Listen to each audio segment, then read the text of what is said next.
Hey, good afternoon, everybody. Welcome to Eye on the Ball. I'm Steve Rivera alongside Jay Gonzales, and you're listening to 1030 The Voice. I'll get the day right today, Jay. It's Thursday after two misses this week. It always comes after Wednesday. Yes, always. And I missed Monday and I missed Friday, so you know how it goes. Well, you can get messed up. And the holiday, the Monday holiday throws you off. I took my garbage cans out this morning, and they're still sitting there. So, you're excused. The good thing is I know it's not March 30th anymore. Exactly, and we're headed for June. We're headed for June, and news continues to trickle out that it's more than likely we'll see some football. Right, and we're going to have John Wilner to come on and talk about how things have changed just in the time since he was last on our show. He was the first official guest when I joined the show back, and so it's been 3.5 weeks since he was on. It's already been that long, and it was. And first part of the month. Yeah, it was May 4th, and if you recall, it was pretty gloomy at that time. So, when we asked him to be on the show again, he was anxious to come on and just talk about how things have changed in the last 3.5 weeks. So right. It'll be interesting to see what he has to say. One of the things you talked about yesterday, and I think that's the universal. Okay, we're going to have it likely, possibly more likely than not. But if people continue or start to mess around or do things they shouldn't be doing, it's very possibly that it won't happen. Right, and it puts us all behind the eight ball on that. And again, if people don't go out and do what they're supposed to do, the rest of us suffer for that. And that's the big thing that I think a lot of people are concerned about is like, what happens if A, B, and C fan are doing the right thing, but fan D is not? That affects the others. So right. Yeah. D trumps A, B, and C. Exactly. So hey, it's official. Jason Terry is now an assistant basketball coach. Yeah, Jason Terry, back at McHale, so it'll be great to see how that works out. He's a fun-loving kind of guy, and just a lot of energy, a lot of enthusiasm. So it'll be interesting to see what he brings to the program. JB Joseph Blair did this a few years ago. David Stoudemire did it a few years ago. Now at Pacific, now JT. I think what it does is bring credibility to everybody. Wants to be him. Come to school, get here, play here, and then move on to the NBA. Move on, have an NBA career, and then be able to stay in basketball after that. Correct. Yeah. And they want to be him. They see him as an example. Right. He's a great guy. I'm sure he's a tough dude because you need that tough dude. Sure. I mean, Sean is that tough dude. Sure. But you also need that go-between. Right. Rosborough was Lutz's go-between. Rosborough was that guy. Guys like Ricky Birdsong were were that guy. A lot of coaches through the years, you have to have guys like that on your staff who players can go to, not to undermine the head coach, but just to have another place to go to and talk and maybe get an understanding of your head coach. And when you've got somebody like Jason Terry, who's, he did 4 years at Arizona, he had a long NBA career, he's a guy that you certainly has seen a lot. And so, a player... Right. A college kid, in Arizona's case, kids who are really far from home. Some of these overseas kids maybe can go talk to him and have another place to get an understanding of how things work over here. Yeah, in fact, I've been trying to reach, and I've talked to him a couple of times over the last 3 weeks, and I reached out to him today. I want to get Dusan on the show to see how it is. We should get a guy like that on. Any of those guys who have come from overseas to play here. Dusan was here. It seemed like 20 years. Right. And he became a fan favorite. Yeah, and he was a fan favorite. I remember his senior day, and he got a huge ovation, and people just appreciated how he did the work. Right. He was a good player, not a great player, but he was a good fundamental player, again, like we've talked about with some of these international guys, and he just did a good job. And you know what?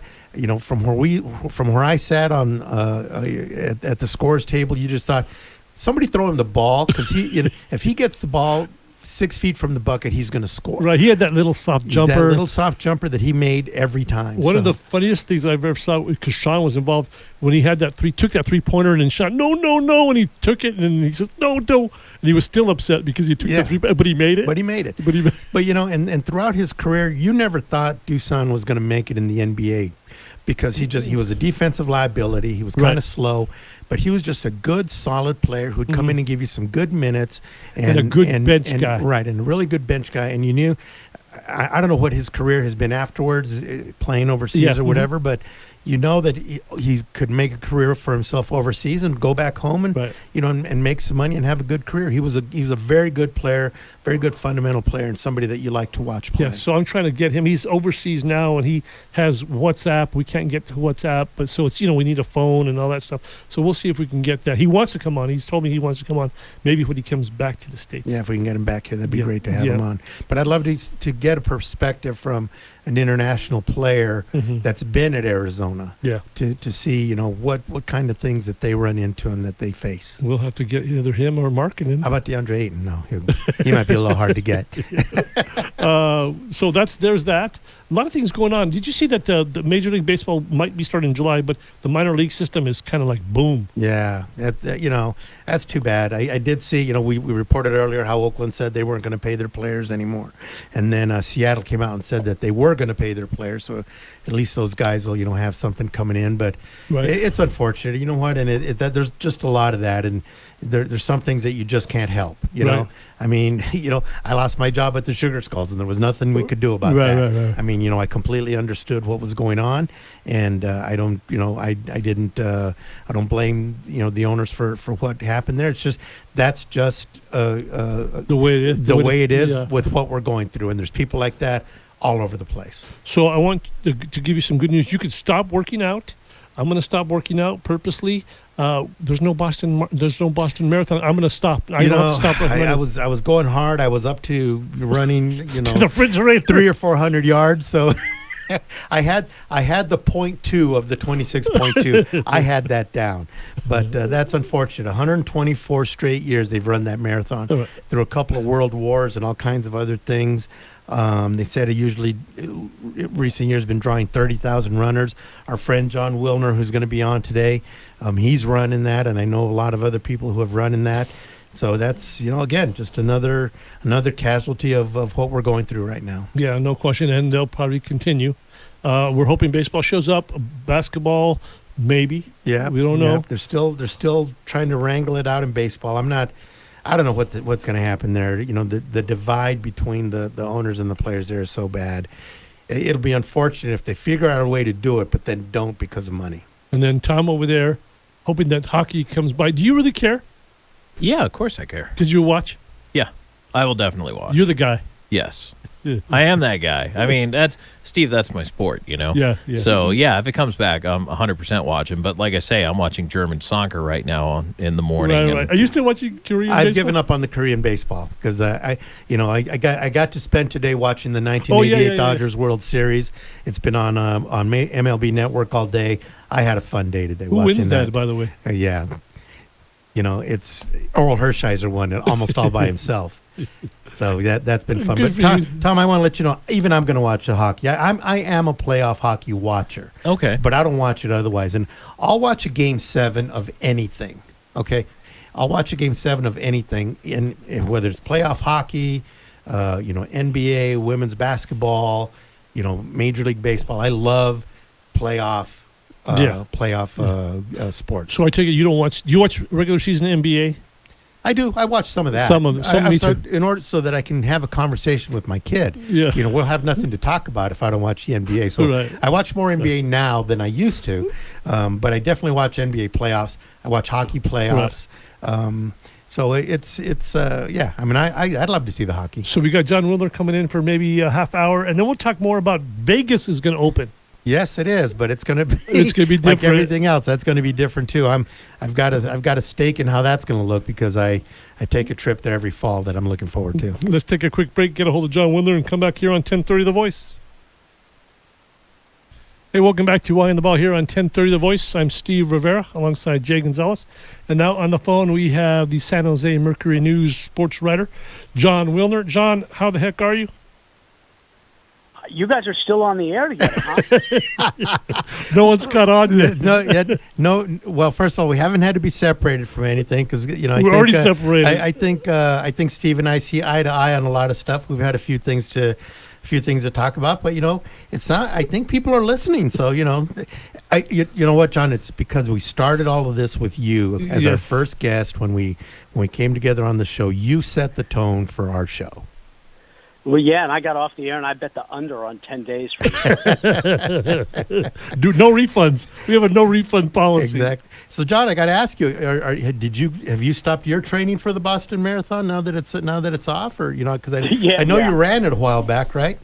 When you were a young man. No, I tried to qualify one time and missed by a few minutes, and it remains a dream. But I thought you did run it. My bad. No, but I was a little bit surprised they canceled it this far out, but they must have their reasons. Yeah, 124 straight years. So, I mean, what you could have run 100 years ago or so? Yeah.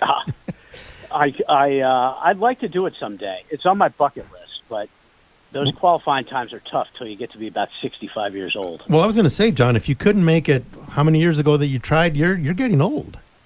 I am getting old, right? I know. And you have kids. I may phase into the wheelchair race. Okay. Well, again, but then as you get older, you can get in older brackets, right? So then the times are a little easier to hit, or what? They come down a little bit. I think once you get to be 60, I think the qualifying time is 4 hours. So I may have to aim for that. Well, I know I could drive 26 miles in 4 hours. I'm sure I can run. I was telling Steve, I had the 0.2 of the 26.2. I had that. I was ready to go with that. I just don't have the 26 miles that behind me. So I don't think I'm ever going to do that. You'll start at 26? I'll start at 26 and I can do the 0.2. Nice. He's the Rosie Ruiz of Tucson. How's it going? Are you busy tracking down what's going on with this football team, with this football season? It's really busy. I mean, it's in some ways it's busier April, May than ever because of everything that's going on with coronavirus and other issues like name, image, likeness, the transfer policy, the actual transfers and roster moves.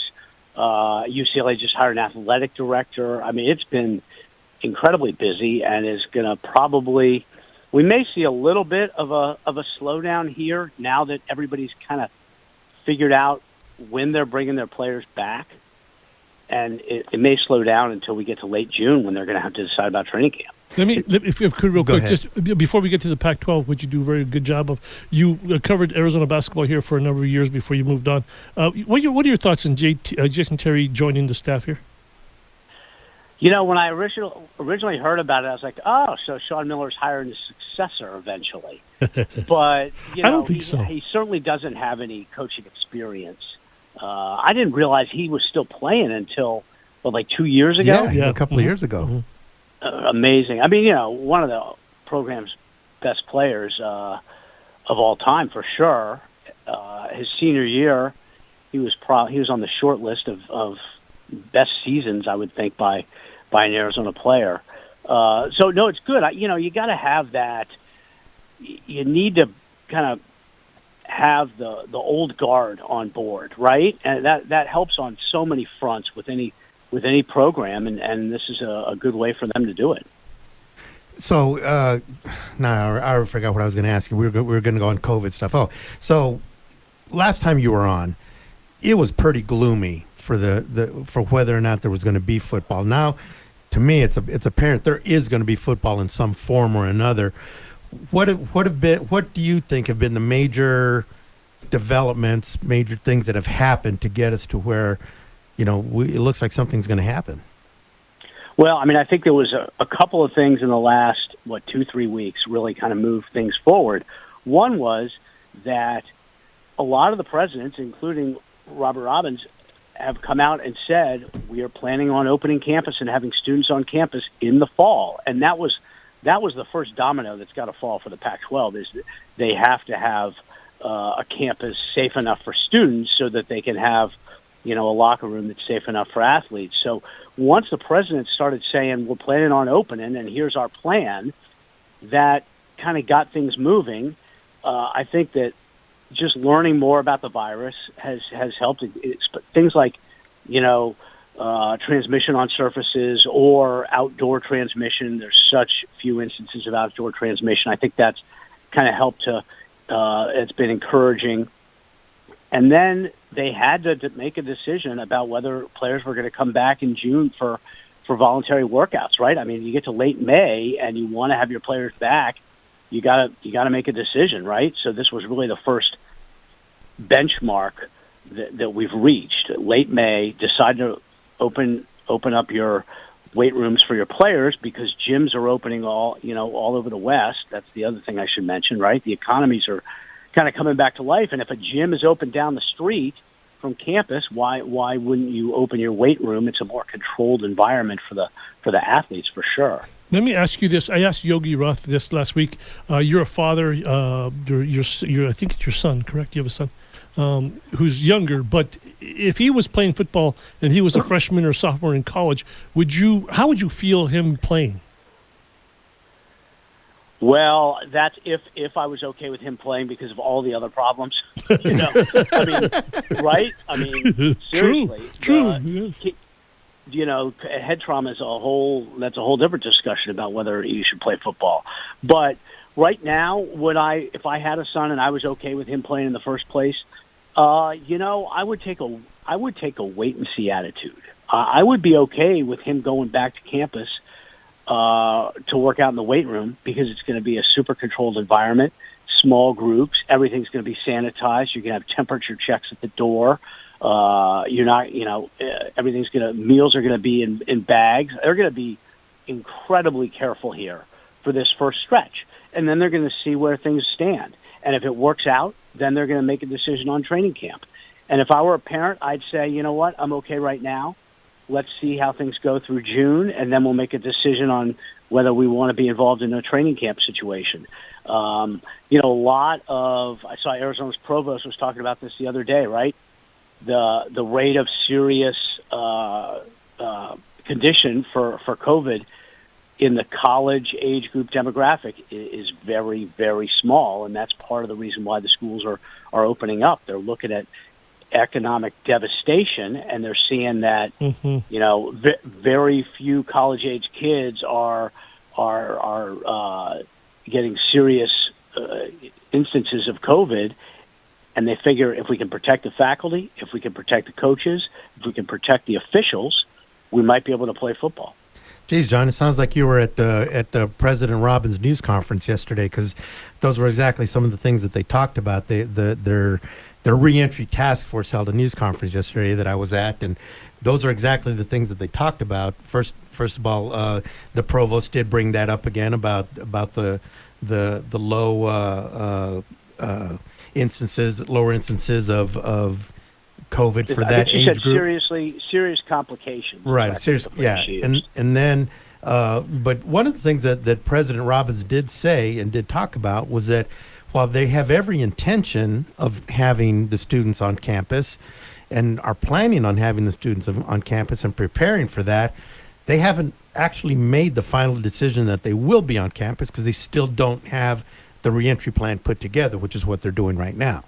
So is that kind of along the lines of what everybody else is saying in the league?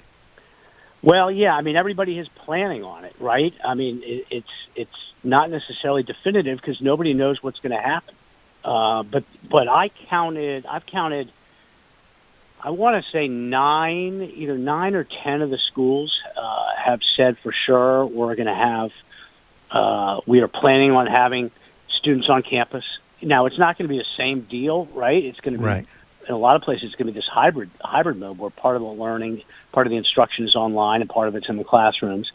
But having that is basically enough, I think, for them to move forward with football. But it's certainly a wait and see for the campus situation and for football, right? I mean, they're all planning on playing, and they're going to plan on playing until they are told they absolutely cannot. But even if they do, it could be like 2 steps forward, 1 step back, 2 forward, 2 back. It's not going to be just a straight shot from June 15th when they show back up on campus all the way to December 1st when the Pac-12 title game happens, right? It's going to be fits and starts, and they may not even finish the season. Right, so there's a chance that it may be an abbreviated schedule, a late start of a schedule, kind of something like that? Anything. They are preparing for anything. A late start, they're preparing for, they've modeled scenarios where they don't even start till January or February. They're talking about what if you what if you get 6 games in, and then you got to take a break, and you finish up with 6 games, early next year. They're talking about full 12. They're talking about playing 9 conference games, and that's it. They're talking about playing 10 or 11 conference games and no non-conference games. They have talked about everything, and they are going to be as prepared as they can for whatever surfaces, and it's going to be it's going to go down to the wire, right? They're going to decide in late June about training camp, and they'll probably have to decide sometime in late July, early August about whether they're going to start on time. Who's the main driver of this? SEC is obviously a football country. That area, Pac-12 does what it does. The presidents, who's the driver? Who's the guy that's going to say, okay, we're going to do it? Well, yeah, that's a good question because there is no college football commissioner, right? The conferences are operating independently. I don't think that there is a main driver. I think it is a conference-by-conference determination. They're working together to try to make things as equitable as possible, but ultimately it's the conferences making their own decisions based on the decisions made by the campuses, right? Yeah. Mm-hmm. I mean, we could. I don't think it's going to happen, but we could get to a point where there's a couple of schools that say, you know what, because of the health situation locally, we don't think it's appropriate to play. I don't think the Pac-12 is going to be in that position. They are really aware of the national perception that they're behind or that they don't care as much. And they're going to do everything they can to play. And the presidents and chancellors, they know what's at stake financially, too. Right, That's the big thing. Let's take a quick break. Have you come back on the other side here with John Willer on 1030 The Voice. Hey, welcome back to Eye on the Ball here on 1030 The Voice. I'm Steve Rivera alongside Jay Gonzales. You're listening to the Flying V at Ventana Canyon. Or the old Cactus Club at La Paloma. Holy moly. Now we're really dating ourselves again. That's a good sign. Welcome. Hey, John Willer on the phone from the San Jose Mercury News. Hey, John, before Jay gets to your question, gets a question to you, do you think that fans will be in the stands at all? At this point, if I were to bet, I would say that there's a pretty good chance there will be fans, at reduced capacity, right? For Arizona Stadium, what is that, like 55,000, 58,000? Yeah, 54 and change or something like that. Yeah, they may have 10. They may have 10,000, 12,000 seats available. And they're going to be, they're going to have it's set up, they're going to have it blocked off so that you're not going to have anybody directly to your right or left or in front of you or behind you because of transmission. So I don't know what that's going to leave Arizona exactly, 10, 12,000. And then the other component to that is how many fans are going to want to go, right? Because you're potentially exposing yourself to the virus, but also the atmosphere is not going to be nearly as festive because there's going to be so few people there. They're going to make it so that they don't want you in the concourse, right? That's a spreading area. A lot of people in the concourse. So they may not sell food. They're probably not going to sell beer because they don't want anybody getting drunk in that situation. They're going to have social distancing for the restrooms. You're going to have to wear a mask probably. So it's not going to be a super a great atmosphere for enjoying yourself. You're a party pooper. You're a party pooper. You're pooping my party, John, because when you said who's going to want to go, I raised my hand. The only way they're going to be able to get it done, I think, is if they have all these restrictions, including you got to enter at a certain gate at a certain time. You got to show your mask. I don't know if they'll do temperature checks. They may do temperature checks. You're going to have to bring your own food. It's going to be totally different until there's a vaccine. Well, I think the answer to that, though, John, is that we're going to find out who the real fans are and who really wants to go to the games, under those circumstances. And you're right. It's not going to be, 50,000 people aren't going to want to go to the games, and there may be 8 or 10,000 who still want to go. And there might not be any problems with the tickets. I mean, I look at Tucson. I think they averaged in the low 30s last year. At Arizona. So, if they say, well, we've got 10,000 seats, I just don't think it's going to be that hard to figure out who wants to go to those games or not. Then there's the question of tailgating, which is another big thing on my on my plate. So I don't know. I agree with you. It's going to require an effort you're going to have to really want to go to a game. You are, and the other component is if they only have 10,000 seats, how are they going to decide who gets to go, right? If you got 20, 25,000 season ticket holders, 10,000 seats, how are you going to just decide? And how do the students get factored into that too, right? Are you going to save seats for students? That would reduce how many season ticket holders can go. So they've got a lot. I get a legal pad of questions that have not been answered. Yeah, and figuring out how they're going to decide who gets tickets is on that list. Right. Yeah. And then that's how those things are going to go. You wanted to ask about the SEC? Yeah. Well, so you as we were going to break, you talked about how, there's this, idea that, that the Pac-12 is kind of behind everybody on this, but it seems to me like they've been a little more out front on this recently, as the schools have come on and said, we're going to have students on campus and stuff like that. But there was a really interesting quote, a really interesting post by Yogi Roth today. I don't know if you saw it. And he was responding to some stuff that Paul Feinbaum has been saying on his show about the Pac-12. And Yogi said there's this BS narrative out there that Pac-12 schools don't love football as much as the SEC. They're just as passionate. There's just more to do, which I think is kind of a shot at some of the, small towns or smaller communities where, the SEC schools are versus the big metropolitan areas where the Pac-12 schools are. Because he's right. You go to L.A., there's so many different things to do. Seattle, in the Bay Area where you are, even Phoenix, and to a degree Tucson. But, it seems to me that the Pac-12 has really kind of stepped up to show that they're not really behind. And some of the schools have really come out and been out in front on some of these things, specifically the U of A. Oh, yeah, absolutely. Arizona has been. There's no doubt. And part of it is which state you're in, right? Because Arizona has kind of opened things up. Utah, same deal, earlier than the West Coast states, right? Part of that narrative about is the Pac-12 going to get left behind was because of what Gavin Newsom was saying, not just about college football, but about the NFL and what the governors in Oregon and Washington were saying.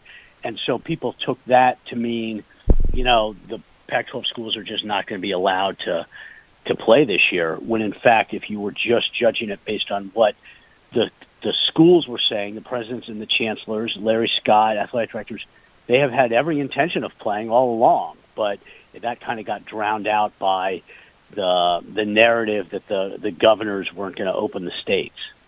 Yeah, I've got an interesting thought for you that keeps coming up with on my text threads over here. Any thought to, if you're going to have limited numbers of fans anyways, to improve the TV presence, any idea that they might start, have games on other days during the week? I know the MAC does that as the season goes on, but having games on Tuesdays, Wednesdays, Thursdays to maybe improve, TV visibility or something like that. And if you're going to have 8,000 fans at your game, will 8,000 fans come on a Wednesday night as opposed to only on a Saturday? Well, the TV component is part of the unknowns, right? Normally, the Pac-12 right around June 1st would announce the kickoff times for those non-conference games. They're not doing that because the TV networks have asked for a delay in their deadline. And that's because they got to figure out what's going on with the NBA, what's going on with MLB, NFL. They could have, there could be some kind of collision of events that comes in late August and September, and they're going to have to figure out the programming plan. So they may, I haven't heard this, but I wouldn't be surprised if they do try to push a few games, maybe a few more games to, Thursday, Friday. The problem with doing too many of those is you have to give the kids, the proper recovery time. Right. You can't play Wednesday, Saturday. So then you have to, if you start slotting in a bunch of Wednesday games, you got to elongate the season to account for the basically what becomes an open Saturday after the kickoff. But I mean, everything is on the table, and that includes the TV component here in terms of when they schedule the games. Let me ask you this. One of your colleagues, one of your former colleagues, one of your good friends, Jamino, and my guy here, Jay, were on the show on Friday. And Jamino, as much as they talk about football and everyone's the expert here, Jamino says Arizona's going to finish last in their conference, in their side of the bracket. Mr. Gonzales says there's no way. Where do you fall in that? I want to fight Anthony. Arizona, where are they going to finish in the South? Yes. Oh, last place. Come on, John. I agree. I totally agree. Come on. Behind Colorado, come on. It'll be tight with Colorado. They could end up deadlocked at 2-7. Well, first of all, Colorado has to come here. So that's the first thing. Here we go. Here's the alibi. Here comes all right. Colorado's got to come here. I just don't believe that Arizona's going to be worse than Colorado. They got a new coach. He hasn't even seen their players. Come on. Seriously? It'll be close. Okay. I don't think. Go ahead. I don't think Arizona's going to be very good. Put it that way. But now, whether they finish, sixth place at 2-7 in league or fifth place at 3-6, does that really even matter? I mean, it matters not. to they me. Don't have. Okay. They don't. They just don't have players, right? They don't have players. So we talked about this. If Jay said this in a roundabout way, if they go 4-8, 5-7, right? You said this yesterday, the day before. Someone's gone. In my mind, he's gone. Wouldn't you think that if that's the record, 4-7, he's got to be gone, John? I would think if he's got a losing record, I would think they would probably make a change. Is my guess. I mean, it would be expensive, and it would be expensive at a period of time where there's no money to afford it. Right. But at the same time, every year you keep him is one fewer year that you'd be able to kind of restart your revenue. Right. You're increasing your revenue. So. I would think a losing record, and they would probably make a change, is my guess. We're going to fight. Okay? I'm just telling you. I'm going to fight you, and then I'm going to fight Anthony. Or I'm going to fight Anthony, then you, for picking Arizona last. You take him first. and you might not be allowed at our tailgate if you happen to be in town. You know what? I would love to be rejected from your tailgate, because that would mean you're having a tailgate, which would be a good thing, right? That could be a good thing. And you said it though. You said it. We don't know what the tailgate. We don't. That part worries me almost as much as because you know what? I'm going to see the games, whether I'm at the stadium or watching it on TV. I'm going to see the games. But if we can't have a tailgate, I got a big problem with that. Again, and I'm following all the things that people are doing. I keep a mask with me and all that stuff, and I'm going to do. But if we can't tailgate, I'm going to be really sad. Wait, it's going to be interesting. The Miami Dolphins came up with this 50-page. Basically, it's a return to play playbook. What happens? How are we going to get fans in wherever they play? Joe Robbie Stadium? I don't even know, but it has been circulating in the NFL and in college football. And it's kind of being used as this guidebook for how you may want to structure your game day atmosphere to get some fans there. And they have a picture of the parking lot that the Dolphins have reconfigured. And it is literally a car and then 2 empty parking spaces and then another car and 2 empty parking spaces. So there's not going to be any place. The parking is going to be a big issue. There's not going to be place for tailgating if people follow this, what the Dolphins have mapped out, and I think it's got a lot of support in both the NFL and in college football. That's scary. Games as we used to know them are long gone. Yeah. Well, and even when there's a vaccine, right? How many people are going to want to go? Right. No. Yeah. Take your chances. That's why I asked the father question. What would you do? What would you say? And it may not be up to the parent, but that's a big deal to worry and things like that. You just got to kind of go with what you know at the moment. And I mean, think about how much more we know about the virus now than we did 2 months ago, basically when the shutdown started. And if you project ahead, hopefully we'll know a lot more 2 months from now, and that's just when training camp is going to be starting. Right. So they have 3 months until the season, and you just got to hope that they have a lot more information. I mean, the one thing to remember is the president and the commissioners and the athletic directors they're not going to make decisions until they absolutely have to. It doesn't serve them any good to make a decision early. The longer you wait, the more info you have. Mm-hmm. And so that's why we're not going to know for another month about training camp, and that's why we probably won't know till late July or early August about what the plans are for a season. I mean, what's going to happen if a kid tests positive, right, during training camp, or 10 kids test positive, right? There's so many unknowns. Right. John, good to have you on the show again. I hope to hear from you again shortly, maybe in another month or so. Yeah, and let me know when you're in town so we can fight. If you guys are still on the air in another month, I'm happy to come on. Good to know. Thanks, John. Thanks again, John. All right, thanks, guys. See you. That was John Wheeler of the San Jose Mercury News, one of the Pac-12's best writers. Let's take a quick break here on 1030 The Voice. Hey, welcome back to Eye on the Ball here on 1030 The Voice. I'm Steve Rivera alongside Jay Gonzales. That was fun. You know, and you're still wrong. I think you're still wrong. First of all, let me say this because I want to make sure that people understand where I'm coming from on this.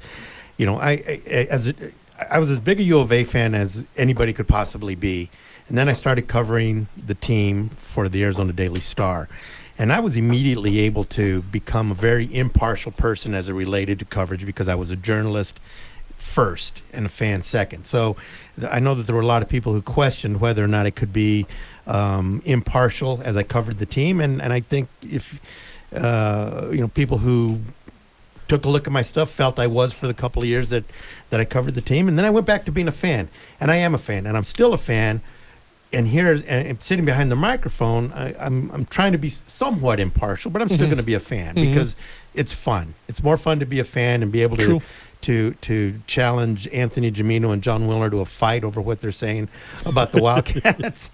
But I also want to make sure that everybody knows that, I'm also going to have a perspective of what's going on and talk about things as impartial as I can be, but at the same time being a fan. And there's a way to do that, and I'm trying to do that. I want the Wildcats to do well. I want them to get to a Rose Bowl because I've been a fan for so long.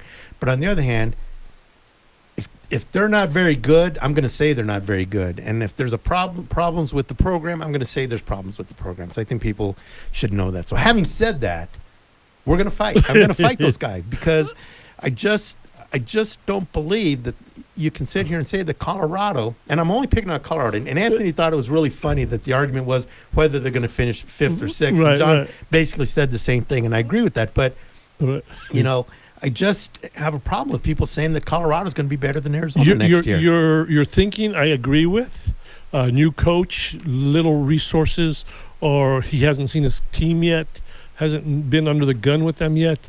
I totally get it. Your Honor, your defense rests. But we know how bad Arizona is. God. I don't know. I don't know. You know what? And again, I'm one of those guys that goes into the season. I'm a little more realistic than the people around me, my brothers and some of my friends. So what do they think?